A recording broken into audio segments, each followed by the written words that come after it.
So we have the official attendance figure for Fury versus Wallin, and also the official gate, the number of tickets sold.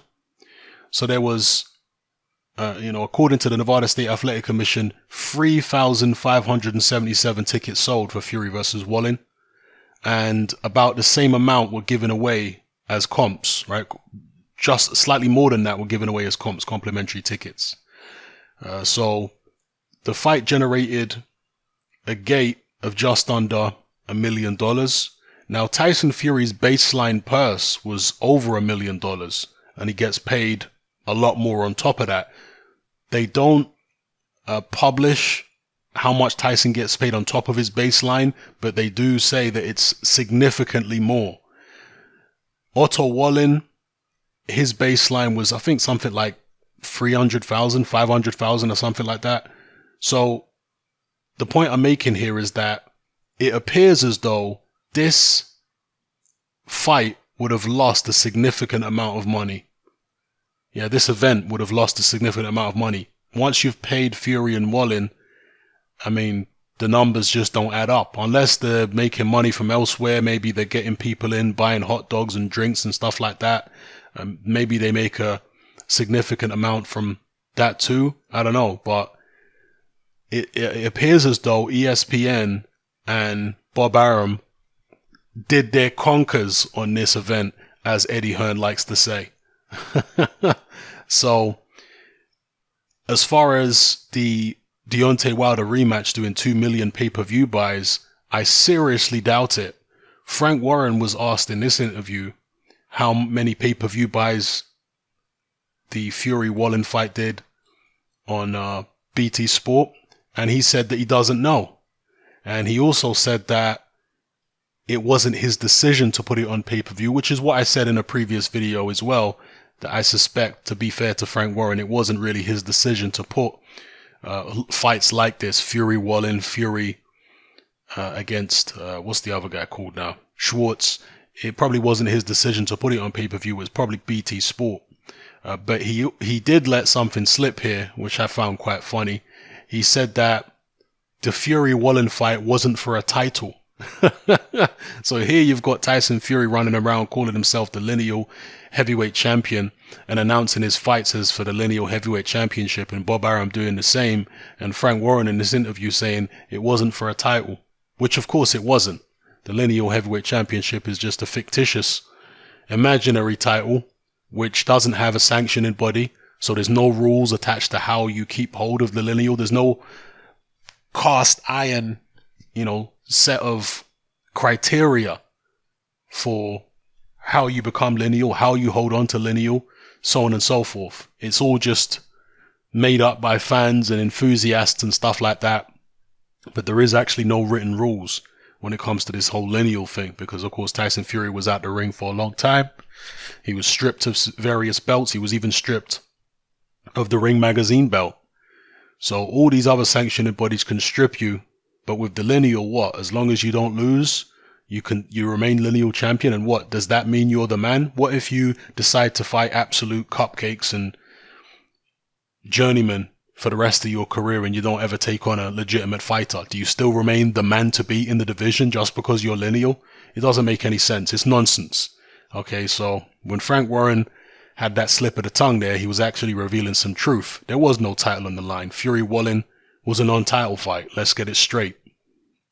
And interestingly enough, the Tom Schwartz fight actually sold more tickets than the Wallin fight. It says here, the Tom Schwartz fight sold 5,489 tickets, and they gave away 1,187 as comps.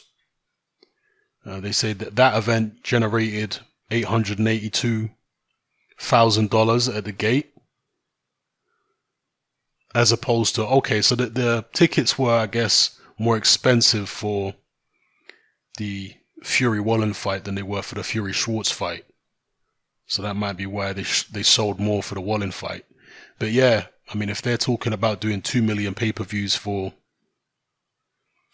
the Wilder rematch, I mean, look at what Wilder's been doing recently. He ain't been doing numbers which would suggest that the Fury rematch is going to do 2 million pay-per-view buys. I mean, Wilder's been struggling to get the money together to fight Luis Ortiz in this rematch. And Ortiz must be banging the door down of Al Heyman and whoever he needs to get the Wilder fight, to make sure it happens, because Luis Ortiz, of course, turned down the Anthony Joshua fight, seemingly with the promise that he would get Wilder instead. So he's not going to take no for an answer. He is going to absolutely demand that Wilder fight takes place. Because imagine if they skipped over Luis Ortiz and just went straight into the Tyson Fury fight. Ortiz would be livid, because he's thinking, I could have got that Joshua fight. I could have been in Ruiz's position, But as I say, they're struggling to get the money together for the Ortiz fight, which is why, even though they announced it in May, here we are, it's nearly October, and they still haven't given us a date or a venue for Deontay Wilder versus Luis Ortiz. I mean, it should be straightforward. It's an in-house fight. It's not like they've got to negotiate with a different network or a different promoter. No, it's all in-house. It's all Al Heyman. So how on earth is it taking so long? Or it's very simple. It's because they're struggling to get the money together. We've seen Showtime recently come out and say that they rejected the Wilder Ortiz pay-per-view. They don't see it as financially viable, because obviously Deontay Wilder wants all this money. How are they going to recoup the money? How are they going to make a profit on the money that Wilder wants to be paid? Or even maybe the money Ortiz wants to be paid, because Ortiz skipped, what was it, a $6 million or $7 million payday against Anthony Joshua? Well, he wants serious compensation. Understandably so. To be honest, he was terribly advised, and he should have taken the Joshua fight, obviously. So, yeah, we'll see what happens here, people. Could this put the Fury-Wilder fight in jeopardy? I mean, that Fury-Wilder can be a pay-per-view, of course, because the first fight was a pay-per-view, and it did make a profit. But it's not going to do anything remotely close to 2 million pay-per-view buys the way it's looking right now. I mean, it'll be lucky to do 600,000 pay-per-view buys. We'll see how it goes. But let me know what you guys think in the comment section below. It's Hatman, I'm out. Join me on Patreon. I upload a minimum of 2 podcasts every single week, covering a wide variety of controversial topics, as well as live stream Q&A sessions. Take a look on screen right now at some of the podcasts I've produced so far. For just $3 a month, the equivalent of about £2 a month, you get access to all my new podcasts and my entire back catalogue of past podcasts, including my popular Confessions of a Nightclub Bouncer series.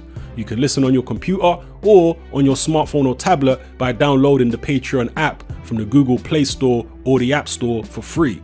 The Patreon app also allows you to download each podcast in MP3. For less than the price of a cup of coffee, you get access to dozens of hours of exclusive content. It's easy to sign up, there's no contract, and you can cancel at any time. So come and join our community of free and critical thinkers by signing up with me here on Patreon today.